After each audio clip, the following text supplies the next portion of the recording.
Exim first security, social ইসলামী union ও global ইসলামী ব্যাংককে একীভূত করে গেল ৩০ নভেম্বর সম্মিলিত ইসলামী ব্যাংকের চূড়ান্ত অনুমোদন দেয় বাংলাদেশ ব্যাংক। প্রায় ১ মাস পার হলেও এখনও অর্থ ফেরত পাননি আমানতকারীরা।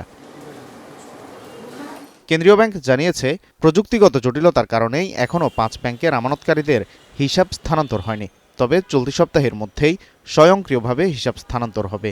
এরপরই নিজেদের জমা রাখা টাকা তুলতে পারবেন আমানতকারীরা। সব ডিপোজিটরের চাহিদা পূরণ করার মতো সক্ষমতা সম্মিলিত ব্যাংক কেন পৃথিবীর কোনো ব্যাংকেরই থাকে না তাৎক্ষণিকভাবে।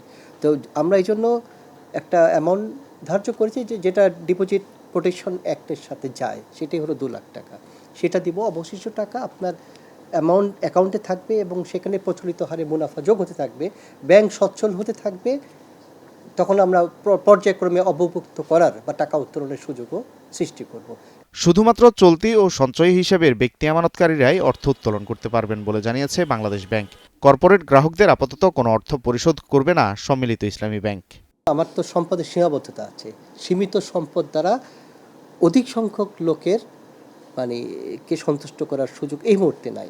এখন হলো ব্যাংক ব্যবসা করবে, ব্যাংক মুনাফা অর্জন করবে, ব্যাংক খেলাপি ঋণ আদায় করবে, নতুন করে আমানত গ্রহণ করবে এবং এর মাধ্যমেই এক্সিস্টিং যে 5 ব্যাংকের গ্রাহক যারা ছিল তাদের পরবর্তী 2 লাখের ঊর্ধ্বে যে চাহিদা সেগুলো পর্যায়ক্রমিকভাবে মেটানো হবে।